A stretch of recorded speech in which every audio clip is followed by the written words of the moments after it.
Hello, welcome to the Mad Max channel. So, as you might be aware, to some of you, I haven't exactly been busy uploading videos. Some of the reasons of that, wedding anniversaries, birthdays, and also the fact that a lot of my YouTube videos, bar some, I've got a very low view count.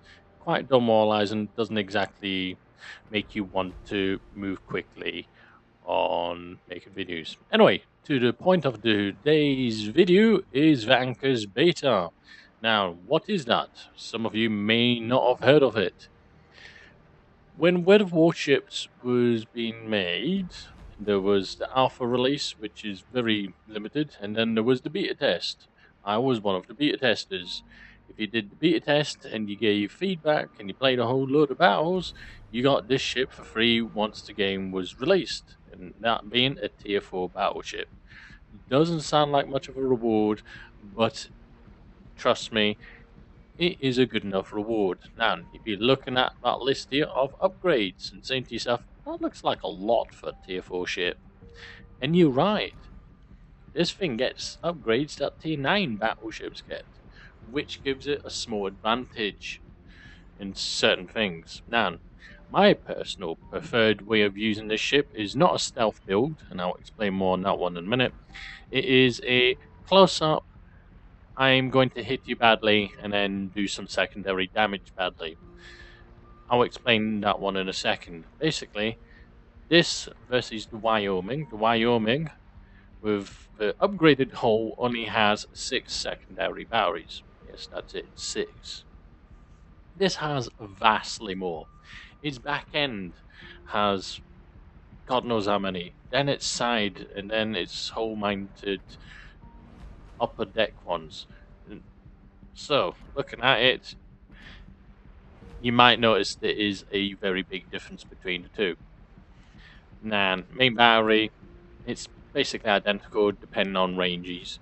The Wyoming gets the more advanced fire control system, which gives it slightly more range, but quite frankly, not that much of a difference. Ranker's Beer, besides having those upgrades, has a bit of a strange setup. It has the same engine power as the upgraded Wyoming. It has the same whole hit points as the upgraded Wyoming. But for some weird reason, someone with a great sense of humor thought, well, we'll just remove all the AA guns entirely. The Wyoming, with its stock hull, had 11% AA rating, which is pathetic. But it means if there's something flying above you for a while, you can shoot it down. This, you can fly in aircraft squadron above it, and it won't do anything besides spotting it. This has no AA guns. And you say to yourself, well, that's not a good idea, really. But considering that tier 4, there ain't going to be many aircraft carriers. Or so you'd think. But how is it in general? So the concealment itself between the two ships, the Wyoming cannot get as low as the Anchor's Beta for love or money. Even so, my commander is not set for concealment. Neither is the Wyoming's. The Anchor's Beta simply wins because it's got the concealment module, which, you normally don't get in battleships until, what, tier 8 onwards? And obviously, tier 4 battleship having it. If my commander had it, the concealment of the Anchor's Beta versus the Wyoming is 10 for Anchor's and still 13, 12, 13 for the Wyoming at very best. Then obviously there's the range module. We can actually exceed that of the Wyoming if we wanted to, but I wouldn't bother doing it. And the simple reason for that is the guns are just not that good at long range. They're just, no. I mean, there's lots of guns, so you can spit out a lot of rounds, but quite frankly, no. Now, my setup is obviously secondary battery. You might be thinking, well, that sounds ludicrous. It's a tier 4 battleship. It's not going to have much of a range. And you're right with that. The base range is only about 3.5, but you stick the module and have a 10-point commander with the range upgrade on it. And before you know it, we have 6.8 kilometers secondary battery range. let's put that in perspective. Um, the Tier 6 Bayern has 7.2 maximum, more or less. But then there's also the fact we have the gun dispersion upgrade on it, which takes a dispersion improvement of 11%. Wyoming has like 200 odd dispersion, where the Anchors has 180, which means it's vastly more accurate. So you want something that is close range and it's guaranteed to hit most rounds. Now, I've got a replay coming up after this to give a small demonstration. And taking into account, it is not the best replay. I'm very sure there's people who have done vastly better in it. I was having a terrible succession of games with aircraft carriers. Using the word plural, I had multiple battles where there was at least 2 aircraft carriers in it, with a battleship which has nothing. Not even the ability to chuck stones at it. So, obviously, besides having 6 upgrades versus a typical Wyoming's 4, we have certain other abilities besides reducing fire chances and all the typical kind of stuff. But yes, I go for a secondary build with the ship. You can go for a long range sniper and hide and seek peekaboo. In other words, commander with the with concealment, the ship with the concealment, extend the range of the guns.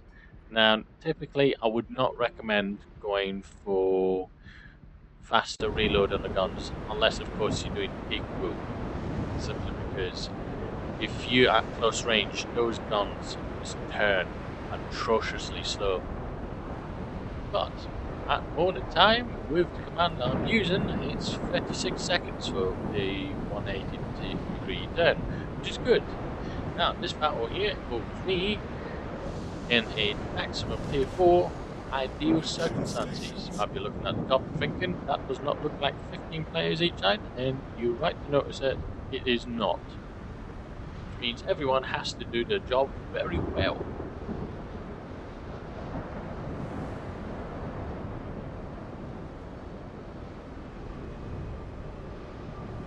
Also, think note both ships share the pretty much same low-end 20 knot speed. There might be a 0.5 behind it, but no one really cares about it. It is certainly a slow ship. The ship is also probably better at running away from ships, even so it's not particularly fast. Most of its guns are mounted on the back end of it. It is a pretty ship. The whole decking looks really nice on the ship compared to the Wyoming, which makes no sense whatsoever. Now, lucky enough and strange enough, in this battle is the 2 of us in it. 2 Anchors Beaters versus 2 Wyomings. And this is a tier 4 battle. And me being like a senior guy who's been playing this for ages, this is what one would classify as seal clubbing. That will become apparently very obvious when you notice how much damage I've taken throughout the whole battle and how much I've given out. Keep in mind, these are accurate guns. 181 meter dispersion for our battleship is not particularly bad. All stations, reporting the position of a strategic target. Sure, it's not like a cruiser, 130 meter dispersion, give or take, but it's 181, you can live with it at decent ranges, you just don't go too far. You could use, well, the peekaboo situation where you got a detectability range of 10 clicks, extend the range to a maximum of about 16 kilometer fire range, plus a little bit more, and have the accuracy module with the speed of the shells and range and accuracy. It works. I think the other guy in my team has his ship set up for that, for long range battery. But I personally think this ship works more better as a close range. Get too close, I got a surprise on my secondary battery. No tier 4 ship, bar this, he's got a secondary battle range of 6.8. And the American guns, they're not bad guns. Believe it, 129 mil, so obviously they extended in range with the commander skill. Obviously extended with the module. They're quite good at set fires too, surprisingly enough. So, we have a typical prime example of a ship that battleships just love shooting at. It's the Phoenix. Dealt, shells are going quite straight and true, and we do smack it with quite a couple of our shells. Cruisers doing turning maneuvers, obviously. We expect a couple of shells to miss, but that's alright.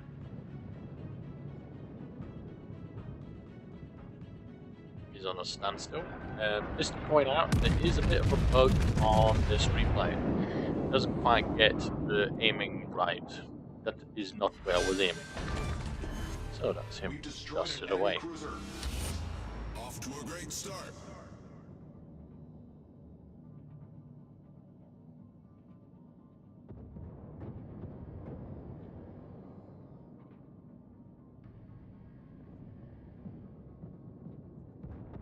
So obviously, as I would explain, this ship probably best short to medium range. Long range, if absolutely necessary, would be the way to describe it, but that's the case with most battleships. Some of them just can't hit the inside of a barn. Sure, we can blame good old RNG for that one, but not a weird bug in the replay file, I'm afraid. But looking at it, good solid hit, can live with that. And yes, it doesn't look like there's a lot of the damage going on, but occasionally, you know, you get about 5 to 10,000 per salvo. Its 30-second reload time is a bit dismal for its caliber. It does its job. You can speed it up a little bit, but it's not a lot. But the sacrifice behind it is a turret rotation. That just quite frankly sucks.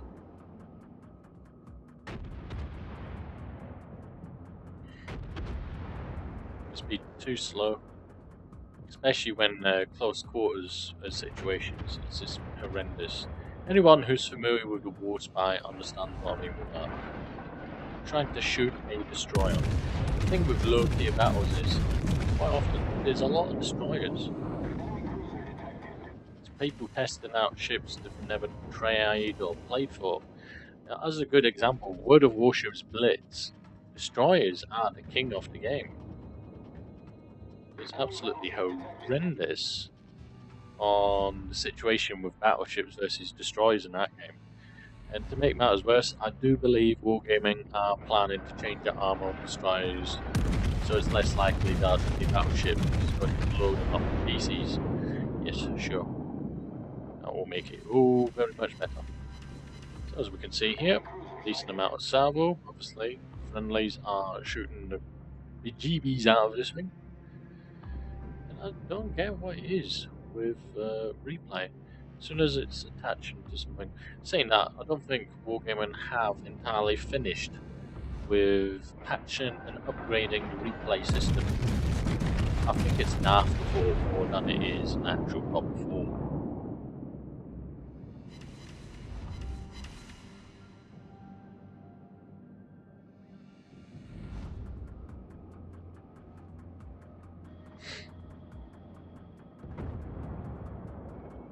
So, is it possible to get this ship? I don't know, and I really don't think Wargaming have ever released this ship ever again. I don't think it's one of those premium ships they will ever want to release, because technically, if there's no aircraft carrier, this can be potentially a overpowered ship. Yes, I know I just said that, it can potentially be an overpowered ship, and rightly so. It's got the same health pool as the Wyoming, except for it can have vastly better concealment, it can have better guns, more accurate guns, secondary batteries at some Tier 8, being the British battleships, the secondary battery system is far better than some of the British battleships, and I'm currently working towards tier 10 British battleship. It only has 4 dual-mounted secondary batteries each side. There's 8 guns each side. This has more. And in a stock configuration, I believe this out. Yeah, the range isn't that particularly great on them. British battleships are just not designed for secondary batteries. But anyway, back to this. So, circumstances, we're up to 58,000 on a tier 4 battleship. Not exactly the best, I'll be honest. I'm very sure people have done more with tankers beta. I'm sure people have done better in the Wyoming too. But this is just a prime example on accuracy of the gun, as well as reminding people, yes, this ship still does exist. It's not particularly common. Far from being common.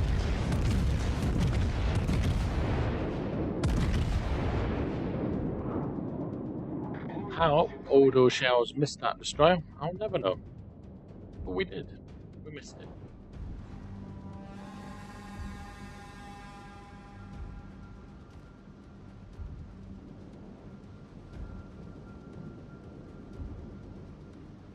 What we got at the back there? A Orion British battleship. Talk about fire starters.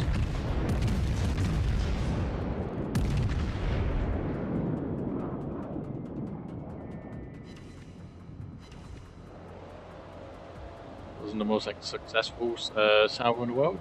2 penetrations. But at some point, I believe I'd do a salvo. I'm considering I've got 6 turrets, so that's 12 shots, or 12 rounds in total. If I fire off a full salvo, it's 12 rounds. I'll do a salvo in a second where I have 11 hits. I think it might have been, was it that one or was it the next one? Oh yeah, I do 11 from 12 hits at range with a battleship. So yes, she can be potentially very accurate and deadly with it.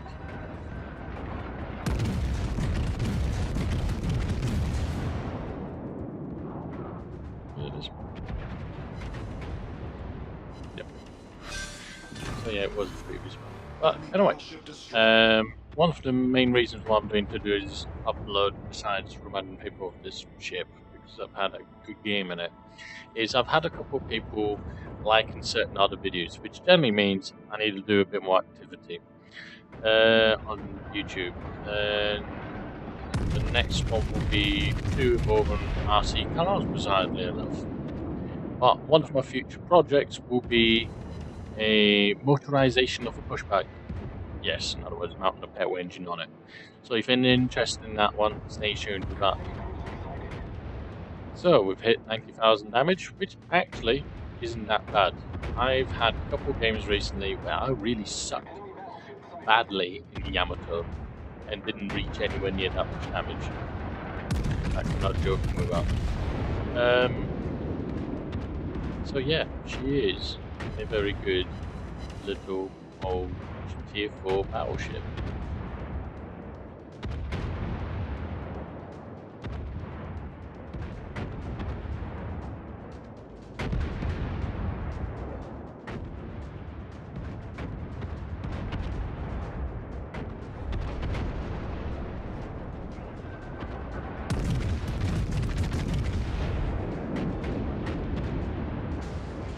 This should do it.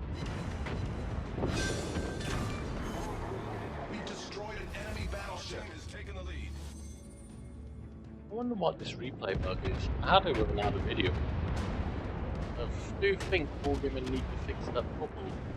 Not just saying that, I think they need to fix and upgrade and overhaul the replay system full stop. Have to drag it and drop it, start testing things. They should have internal play system through settings or something like that.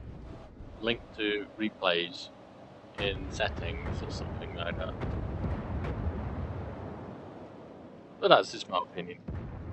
something that gives a preview picture of the video, or maybe just a setup of the people in the game. Gives a good idea of which game is which, including timestamp and stuff. No, that's probably too much work for me.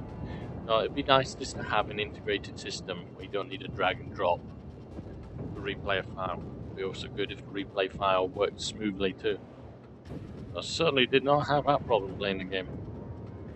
So, last battleship, long range.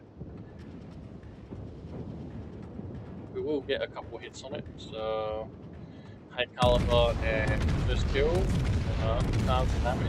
Doesn't sound like a lot, but keep in mind this is a tier 4 battleship. That there, this ship is basically done the damage of a Yamato health pool. Is it a Yamato 100,000? Oh, something like that. Back onto it again. So yeah, at some point I will have a couple other videos uploaded this week, or attempt to do it this week. I'll do a follow-up on the beer hook not. Not a lot of people like that video, which means I'll do a catch-up on it. What kind of conditions in after children have tortured it and damaged it, you name it. I have a headlong remote-controlled tank to show also what happens when you have children. And obviously the next other project will be the, what do you call it? Motorizational push bike. And I'll do a video on that one. But anyway, enough of that one. We have the results here, and as expected, not too much important or interesting. So with that note, I'd like to say thank you very much for those who've watched it, and don't forget to like and subscribe, and I'll catch you next time. Cheerio!